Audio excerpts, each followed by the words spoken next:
Uma salva de palmas para o Ciro Agora Nogueira. sim, Ciro Nogueira, ele que foi o chefe da Casa Civil. E já vou começar perguntando de economia, porque o Galipo, que era o número 2, que faz muito número 2, agora ele virou do Banco Central, ele foi visitar o MST no final da semana passada. E você fez críticas, e eu até concordo, e queria que você falasse o que aconteceu. Olha, o Galipo é uma pessoa até que eu considero muito qualificado, mas já entrou com a perna esquerda, né, nessa questão do Banco Central. Que é uma imagem muito ruim para o mundo, né? Principalmente é um setor que tem uma avaliação permanente do mundo, né, dos outros bancos. Então, uma pessoa que vai ser indicada para diretor do Banco Central, que todos falam que vai ser o próximo presidente do Banco Central, em vez de discutir com a classe média, com os empresários, com os trabalhadores, vai se reunir com uma entidade que comete crimes no nosso país. Uma entidade que incentiva invasões, que incentiva algo ilegal no nosso país. Então, foi uma forma muito errada dele iniciar a sua participação como pretendente do Banco Central. Boa, gente, primeiro boa tarde, né? Deixa eu cumprimentar aqui.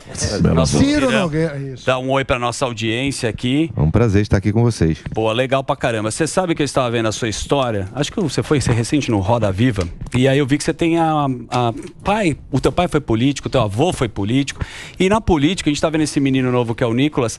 Então uma pergunta assim mais filosófica pra gente começar a te entender. Você nasce político ou você se torna político? Eu acho que nasce um pouco político. Eu convivi desde minha primeira manifestação política, eu participei, foi em cima de uma caminhonete com meus pais vendendo camiseta das Diretas Já. Acho que tinha 12, 13 anos de idade, né? Meu pai já era deputado, naquele tempo a gente defendia as diretas, e de lá para cá eu sempre acompanhei e tenho muito orgulho do trabalho que foi feito pela minha família e principalmente tudo que eu fiz até hoje. Já vou fazer 30 anos de mandato, né? Muito tempo no parlamento. Sim. Eu falo isso porque fazer política nesse momento, né? Tem que fazer muita política. Sim. A gente tá vendo aí, tem que se alinhar, Tá complicado. tem que ter governabilidade, tem que tomar um belo uísque, né? Você conhece muito bem aquelas salas bonitas que tem em Brasília. Charutos. Né? Sim. Os charutos, Clube né? do charuto. Não é fácil. Boa, ô Ciro, o senhor falou aí a respeito de 30 anos lá, né? O que você acha que vai acontecer com essa CPMI e a CPI do MST? Acha que isso vai surtir algum efeito ou vai acontecer que nem a CPI da Covid, que foi só um circo e nada aconteceu de sério, né, na verdade? Eu acho que toda CPI ou CPMI, ela é ruim para o governo, né? E uma coisa já empatou o jogo, né? Existiu uma narrativa, foi criada, né, que foi o Bolsonaro que incentivou aquilo e caiu por terra, que ali a gente viu uma omissão de pessoas que tinham poder e não estavam no poder apenas há 8 dias. Eu comecei a transição lá, passando para o GSI, para as pessoas do presidente Lula, naquela época foi comandado pelo Geraldo Alckmin, 2 meses antes. Então o que aconteceu ali, ficou provado, foi omissão, né? Ou criminosos ou não. Isso eu acho que o trabalho da CPI vai ser identificar. É lógico que eles vão ter maioria, né? Sim. O governo vai ter maioria. Mas o que comanda realmente CPI não é maioria ou minoria. Não é o relatório final. São os fatos, é o que vai ser descoberto, se realmente as pessoas vão querer descobrir, vou dar um exemplo, será se vão permitir que a gente veja os celulares das pessoas que estavam no comando, o que é que eles se comunicavam, o que foi que eles disseram, aí nós vamos ver se eles vão querer falar a verdade, se eles não estão isentos de alguma coisa. Então são essas situações que eu acho que comandam muito mais do que o relatório final de uma CPI. Acho que a população como um todo vai tomando conhecimento. Hoje nós temos uma rede social fantástica que não tem como esconder. Talvez seja por isso que muita gente esteja preocupada nessa questão de regulamentar, para que as pessoas tomem conhecimento realmente do que aconteceu no 8. E eu estou ali, se tiver pessoas ligadas ao nosso lado, não vou passar a mão na cabeça de ninguém, não. Os culpados que têm que ser punidos exemplarmente desse triste episódio da democracia brasileira. Exatamente. Tem duas narrativas, né? Vamos lá. E essa questão, o senhor falou das redes sociais, a gente estava falando com o Nicolas, o que o senhor acha dessa PL, dessa censura, PL das fake news, e também de uma questão arbitrária do ministro tirar redes sociais de parlamentares, porque é o canal direto com o povo. O senhor mesmo disse que é onde o povo está sempre ligado e onde o parlamentar consegue se comunicar diretamente com o seu eleitor. O que o senhor acha dessas duas questões, o projeto e essas punições? Olha, punição, questão de justiça, você pode discutir, criticar, mas tem que cumprir, né? Então, eu acho a situação às vezes parecida com... Tem alguma coisa que mate mais as pessoas que o automóvel? Não tem, né? A fome só, né? Não, a fome, mas o automóvel, aí nós vamos proibir o automóvel, que você tem que... O veículo. O veículo. Então são essas coisas que às vezes as pessoas que pensam nisso aí, às vezes querem proibir para a gente voltar ao período das cartas, do pombo correio, e não dá. Eu acho que não estou aqui para proteger criminoso. Lógico. Pessoas que cometem crime na internet. Outro dia eu vi um rapaz aí que foi assassinado por conta de uma fake news. Nós temos que coibir esse tipo de situação. Agora, em hipótese nenhuma, nós podemos coibir a denúncia, a liberdade, né? Para que as pessoas possam se manifestar. Porque senão vai ficar sempre essas narrativas. Você viu o que aconteceu nessa última eleição. Foi criada uma narrativa, os grandes meios de comunicação, a grande maioria entrou nesse jogo, nessa narrativa. Nós não tivemos uma mídia isenta, tirando aqui vocês, alguns outros canais. Meu Deus, nós tivemos a eleição com menor isenção possível nessa última eleição. Se nós coibimos também as redes sociais, aí o que é que vai sobrar? Sim. Então nós temos porque o interesse, a gente fala aqui, é político, obviamente, né? Tem interesse político, interesse econômico, né? Também. Eu acho que essas grandes big techs têm que pagar os seus impostos também, porque eles estão roubando também os anúncios das empresas. Essa situação. Não pagam imposto hoje? Muito pouco, né? Porque Quanto hoje que você vou dar um exemplo aqui. O Google, se não me engano, está faturando em torno de 150 bilhões de dólares por ano. Putz, desse aí em torno de 150 bilhões de dólares. Mas está falando no Brasil? Não, no mundo. Não, mas no Brasil. Mas aí bota aqui, o que me disseram que era 8% no Brasil. Isso aí vai dar muito mais do que a Globo fatura. Né? Então é muita coisa, tá certo? É uma coisa que eu acho que nós temos que regulamentar, tem que se pagar de seus impostos, é uma disputa que não é desigual, né? É desigual, e eu acho que a gente tem que regulamentar. Agora, o ideal é a gente ver caso a caso. Vamos ver a questão dos tributos, depois vamos ver como se regulamentar. Quem é que vai regulamentar? Se é a sociedade que vai criar uma entidade. Essa é a pergunta. Que passa. Você entregar para a Anatel, que é indicada por um partido político, aí fica complicado. Mas o que seria regulamentar? O que seria regulamentar? Essa é a discussão. Então, porque o Lula sempre eu acho que o que não pode haver é nós protegermos criminosos. Tá certo? Nós temos que ter acesso. Uma pessoa que lança uma fake news, que mata uma pessoa, que leva uma pessoa à morte. Nós não temos como identificar essa pessoa, tem que ser identificada. Então, mas tem que pagar individualmente, exatamente, né? Isso é que nós temos, que nós não estamos aqui, e eu tenho certeza que 99% das pessoas que estão contra essa regulamentação não querem proteger criminosos, como eu, como vocês. É verdade. A gente então, só que essa tem que proteger a liberdade de expressão, a denúncia. Ele sabe o que é. O problema é que o cara usa essa narrativa para tudo, né? Regulamentar fica muito amplo. Eu acho que todo mundo concorda, tipo, ter transparência no cadastro das pessoas, o saber CPF, quem é. fala, né? Porque fala, mas aí ele pega o CPF de outro. Ué, os bancos não fazem isso, você não pega o CPF, você não tem que tirar fotinho. Banco digital. Faz uma parada parecida, mas agora, quando coloca regulamentar, fica muito amplo e aí pode abrir margem. E também, qual é o problema que eu acho? Não vamos criar jabuticabas. Sim. Certo? Às vezes aqui o Brasil não pode ser, só vai existir isso no Brasil dessa forma. Sim. Tem que ver a experiência no mundo, como está acontecendo. Eu acho que não pode ser isso afobadamente e nem no momento que se quer coibir as denúncias, quer tentar proibir que as pessoas tenham liberdade de expressão. Então nós temos que ter muito cuidado. Senador, deixa eu fazer uma pergunta. Talvez, é difícil falar isso, mas a gente está vivendo um momento onde é muito difícil ser político. Porque antigamente, o político ficava escondidinho ali no gabinete dele, o povo se cansava, ia pra rua, e não é pelos 20 centavos, não é pelo R$1, não é pelo preço da coxinha. Aí o político aparecia para querer ganhar a multidão. Hoje é diferente. Hoje o político lidera essa ida da galera pra rua e tal. Isso facilita o fazer o político ou isso dificulta? Porque aí o político tem uma responsabilidade muito maior para poder levar Afinal de contas, colocamos vocês para nos defenderem lá, né? Olha, eu estou muito feliz com esse atual momento, com essa dificuldade que você está colocando, né? Porque as pessoas estão sendo muito mais fiscalizadas. Por que a base do Lula não está dando certo no Congresso? Porque as pessoas têm que pegar avião, as pessoas têm que voltar para suas bases. Hoje uma pessoa vota lá, com 10 segundos a população inteira já sabe como é que ele votou. Verdade. Então essa é que é a dificuldade. Não adianta receber lá do orçamento que se ela não tiver o apoio da população que vai reeleger essas pessoas. Então, nesse atual momento, mudou a forma de fazer política por conta do presidente Bolsonaro, acabou aquela história de entregar ministério porteira fechada e a bancada acompanhar. Então é outro momento, né? Espero que a sociedade não aceite aquela volta daqueles retrocessos de entregar as estatais para os partidos políticos, para tentar fazer com que as pessoas votem no Congresso Nacional. Foi por isso que deu aqueles escândalos do passado, em que nós tínhamos estatais com 30 bilhões de prejuízo e agora, graças a Deus, nós tivemos 180 de superávit. Então, acho que a sociedade evoluiu e não tem mais como isso retornar. Senador, você falou de pagar imposto, eu tenho uma visão que todo mundo deveria pagar a mesma alíquota.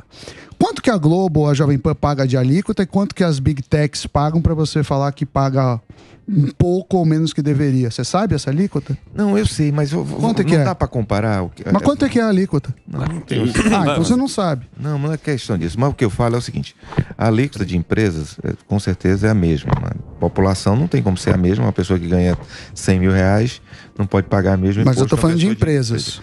O que diz respeito a empresas, o que acontece é o seguinte: quantos empregados tem o Google aqui no Brasil e quantos tem a Globo e quantos tem a Jovem Pan, como outros? Não dá para comparar, gente. Não dá para comparar. Por que não dá? Não dá, porque não tem. Você vê a Netflix. Netflix tem, eu soube que tinha 10 empregados na América Latina, gente.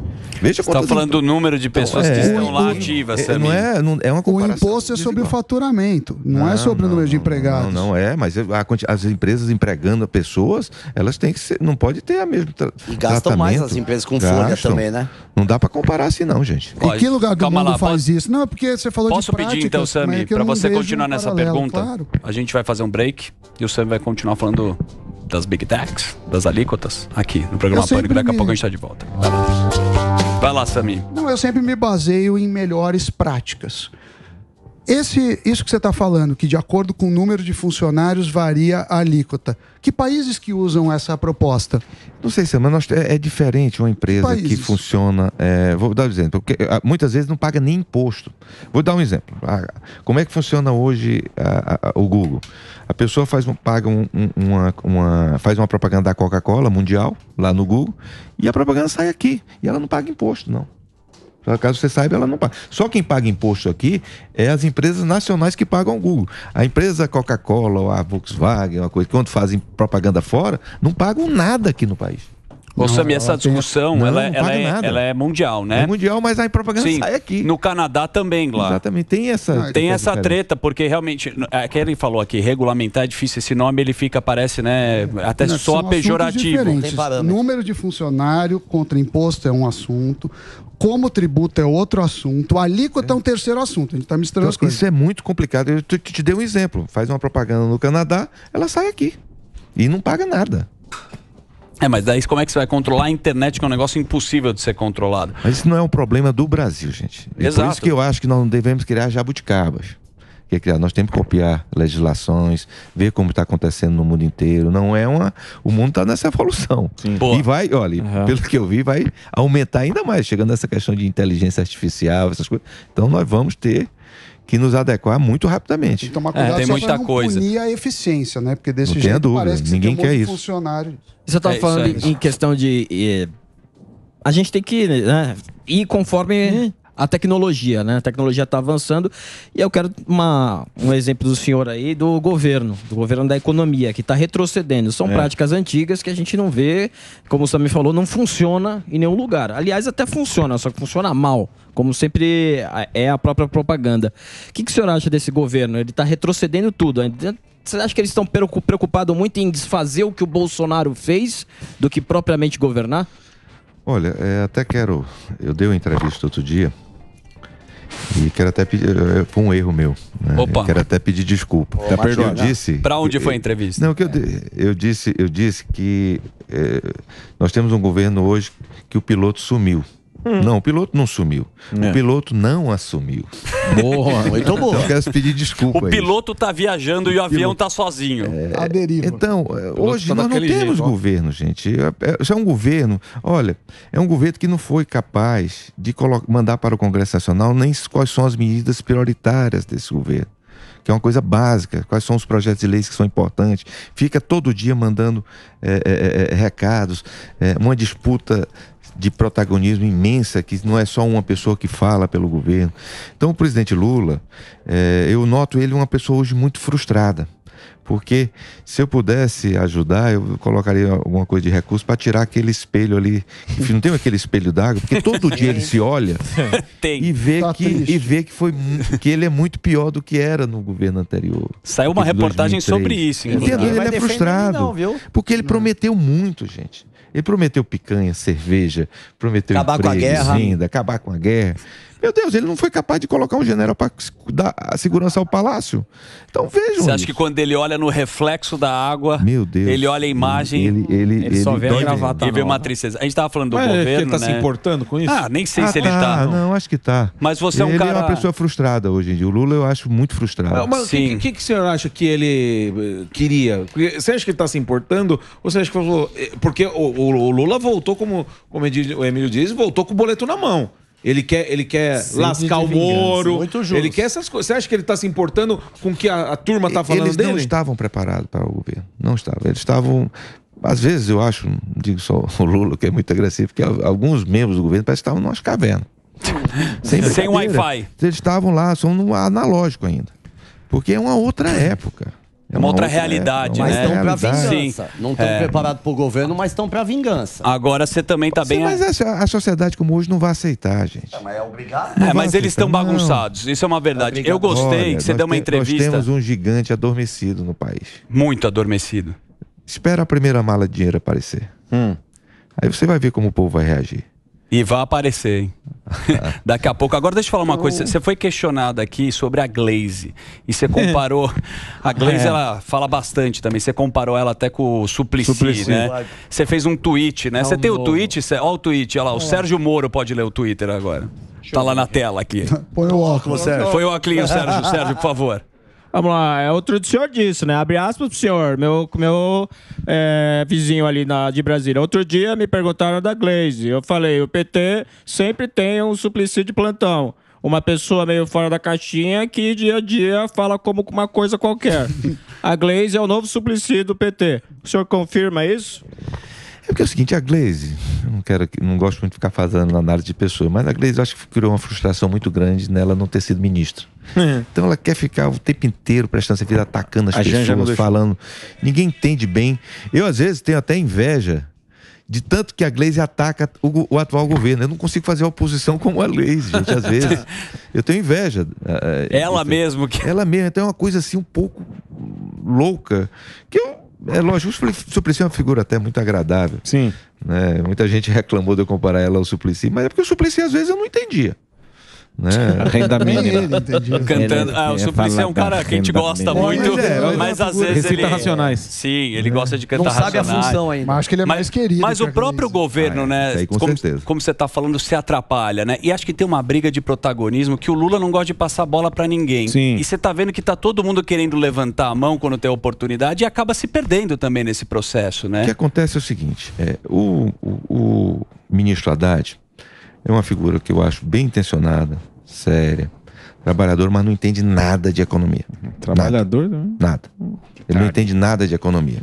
Para ele dar certo, teria que ter o governo todo trabalhando, como aconteceu lá atrás, que o Fernando Henrique também não conhecia de economia. Ele não era um... Quando foi ministro da Economia. Bolsonaro Mas o com governo Paulo trabalhou por ele, ele foi um bom ministro da Economia. Hoje tem pelo menos 8 pré-candidatos que são ministros, que estão dia e noite querendo derrubar o Haddad, para que ele não tenha sucesso, porque se ele tiver sucesso, ele vai ser o sucessor do Lula. Então, hoje existe isso. Inclusive a Glaze não A gosta Glaze também. muito do, A Glaze do bate, Haddad. ó, se eu batesse no Haddad igual a Glaze bate, gente. Então vejam isso, é um governo que não tem autoridade. Porque o que falta ao Lula hoje, gente, é alguém com autoridade com ele, que tinha no passado.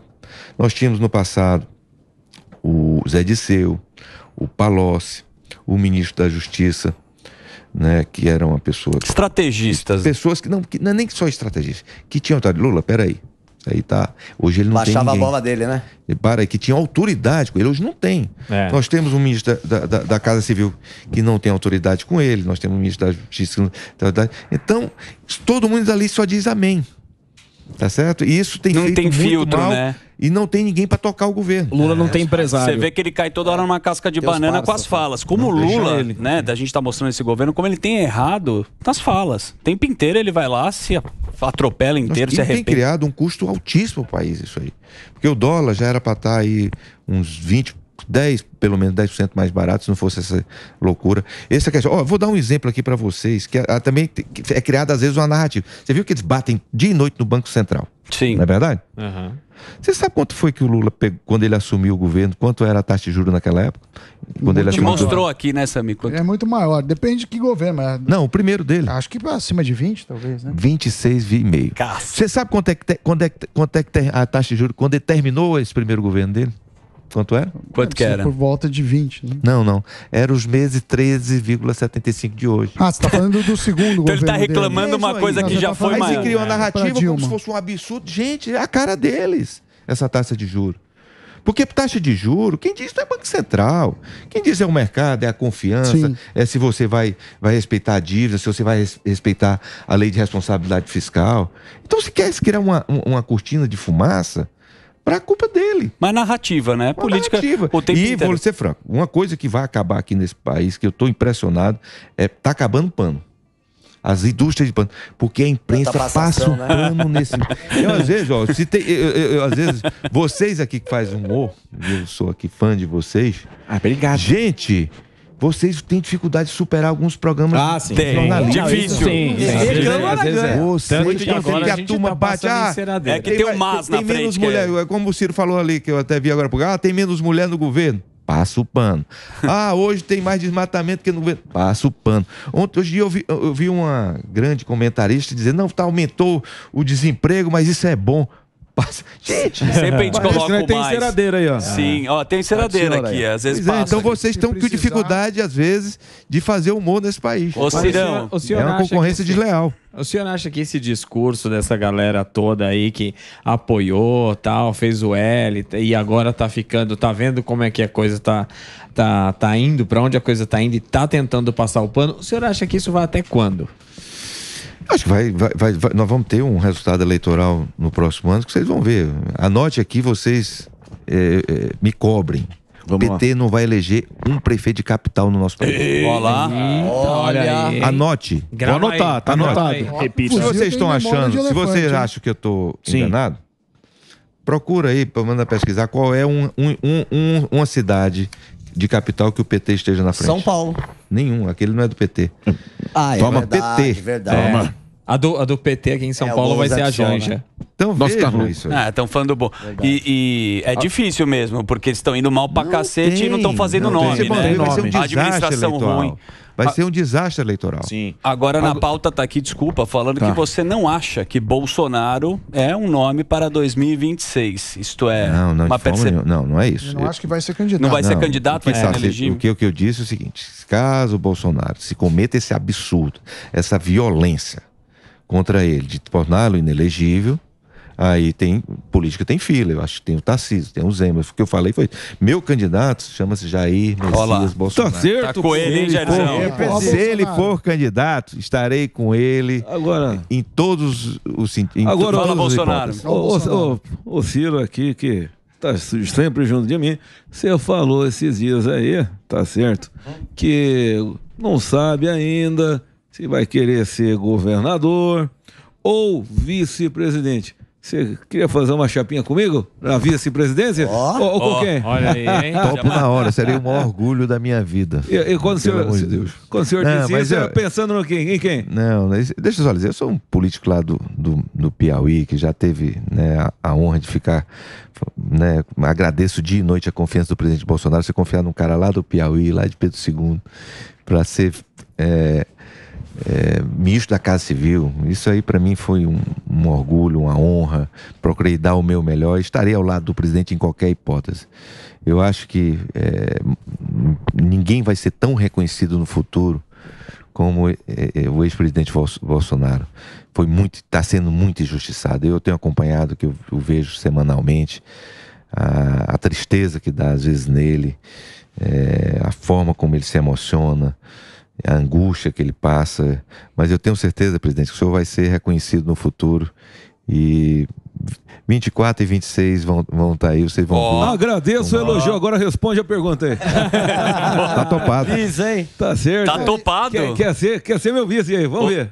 E falando em Bolsonaro, qual que você acha que deveria ser os próximos passos dele? Porque ele tá um pouco... Ele voltou pro Brasil, tem algumas denúncias contra ele, fez o depoimento, mas ele tá um pouco sumido. Você como, acho que não só colega de trabalho, ex-colega também, amigo dele, o que você acha que ele deveria fazer? Olha, ele não tem opção, né? Mas se dependesse dele, talvez pendurava a chuteira também. Ele não pode fazer isso.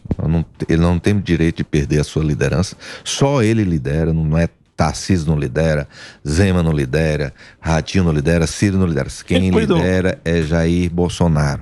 As pessoas acreditam nele, acreditam na história de vida dele, então ele não tem opção, vai ter que percorrer o país e podem ter certeza, vai ser o maior eleitor de 24 ou 26, ou se não for candidato. E a tática dele é perfeita, pelo menos eu penso assim, porque toda vez que ele abrir a boca, vai se fazer uma cortina de fumaça com qualquer bom dia, boa tarde e boa noite dele. E ele calado, esse governo está se matando sozinho. Então a tática é fique quieto. Mas sabe o que acontece também?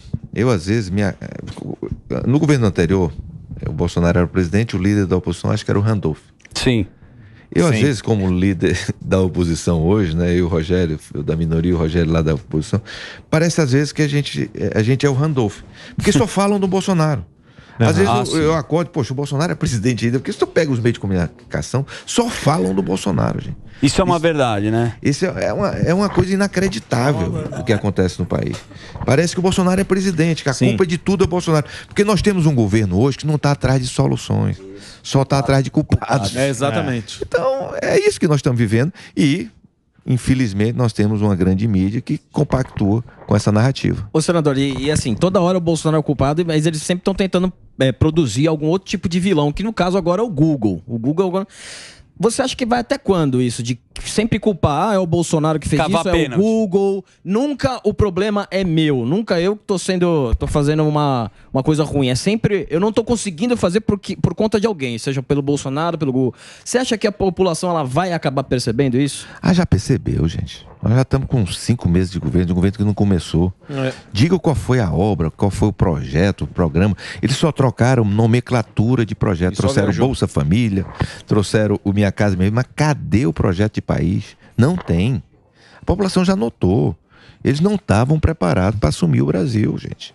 Não estavam. Não tem projeto, não tem discurso. É uma coisa muito ultrapassada o que aconteceu. Tá certo? Outro dia eu falei na entrevista, é mais ou menos o seguinte: o Lula era um grande piloto de 737, Super 200 da VASP. Só que agora tem um A380. Não tem mais a VASP. E não tem. E ele desligou o GPS, ele não sabe para onde chegar. Perdido. Tanque cheio, mas não sabe onde chegar. Tá o fuzil passando perfeito. E é difícil, agora, né? E o pior, ele botou o copiloto que entende alguma coisa, que é o álcool, para fora da cabine.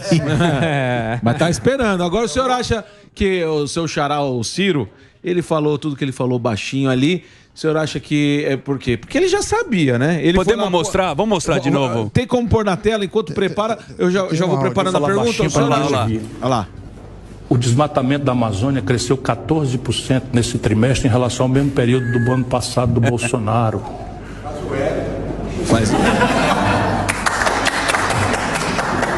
Não, mas eu vou dar outra. Nós temos compromisso com a democracia, com a questão de gênero e tal. Não diga para ninguém que eu falei. Tem menos mulheres no governo Lula do que no governo Bolsonaro em cargos de comando. Percebe as armadilhas? Agora eu pergunto, ele já não sabia disso? Essa fala é o quê? Alguém que estava esperando alguma coisa dentro do governo e não conseguiu? Porque a gente já sabia, não? Sinceramente, mas ele foi contra. O Ciro foi ele expulsou. Ele falou isso, não foi agora. Falou Nos isso antes da debates eleição. também. Eu sou fã do meu xará Ciro, ele falou. Tenho minhas divergências, né? Que eu sou uma pessoa de centro-direita, ele é centro-esquerda, mas eu sou fã do Ciro. Já votei no Ciro no passado. Tá certo? Ele já falava isso aí, ninguém pode acusar. Essas duas coisas que ele falou aí das mulheres. E olha, se criou uma narrativa que o Bolsonaro não gostava das mulheres. Muito. Poxa, ninguém promulgou mais leis a favor da mulher, ninguém respeitou mais as mulheres, inclusive dentro do próprio governo. Essa que ele falou de desmatamento. Gente, às vezes é também que as pessoas não pensam um pouquinho.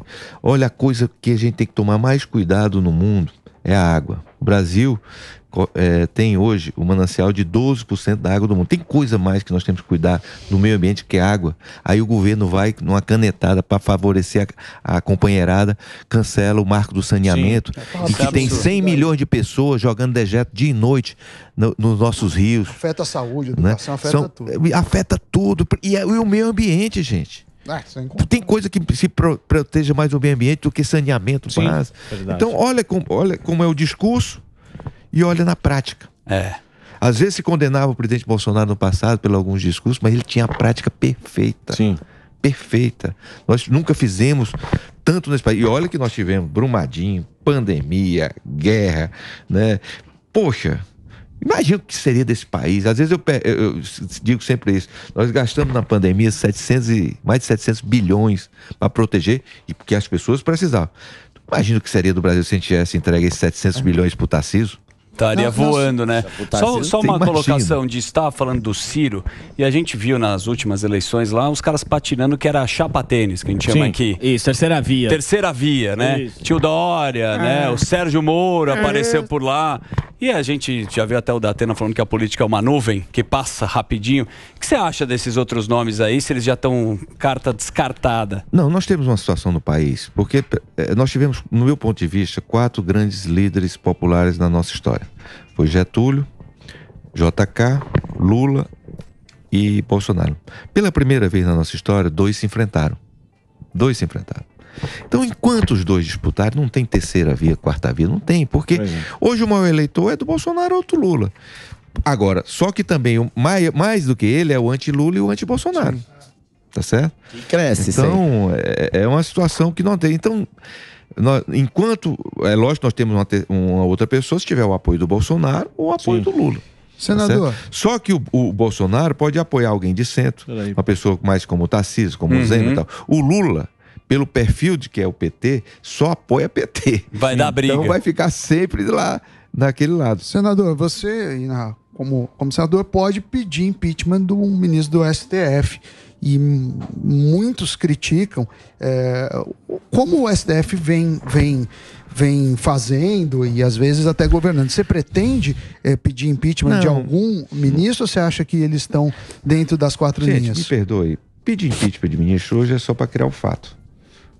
Quem abre o impeachment é o presidente do Senado. Mas precisa ter um pedido. Mas não vai abrir nunca. Não adianta. E nem sei se tem motivo para isso, gente. Vamos ser sérios. Como assim não tem motivo? O que problema? Não tem motivo? Não sei. O que problema hoje do Supremo? Não, peraí, não sei. Deixa eu só lhe dizer. Não, é verdade. Eu tenho que falar me complementar. Não, mas também eu tenho que falar o que é verdade. Não adianta também ficar aqui pedindo impeachment de ministro. Acho que nós temos que respeitar as decisões judiciais. O que acontece que hoje, se eu te perguntar aqui, me escala a seleção brasileira que jogou o último amistoso aí daqui. Ninguém sabe nem quem são os jogadores. Agora, os 11 ministros supremos, todo mundo sabe quem é. O Lula sabe os jogadores da China. Pelo protagonismo que eles estão tendo. É porque é um protagonismo exagerado. É muita exposição, é muita gente falando fora dos autos. A gente tem que ter o respeito. Eu acho que eles têm o dever, têm o direito de fazer os seus julgamentos. Tá certo? Mas dentro da Constituição. Dentro da Constituição. E quando isso acontece fora? Eu acho que nós temos que condenar. Eu acho que os ministros devem falar nos autos, não é um erro. Mas nós temos que respeitar as decisões judiciais do nosso país. Porque senão o juiz não vai poder julgar. Mesmo com abuso? Ou para um lado ou para o outro. Nós temos que coibir o abuso em qualquer setor, não só dos juízes. Mas aí não dá pra dar aquela cutucada no Pacheco. Mas como é a punição? A punição é pedir um impeachment. Essa Quem não seria vigia a o melhor vigia? Quem vigia o vigia? Não é fácil, né? Pois não é. é fácil. Deixaram, Te peguei, hein? Pegou o Cirão aqui. Caiu um sabonete límpido no chão aí. Também muito.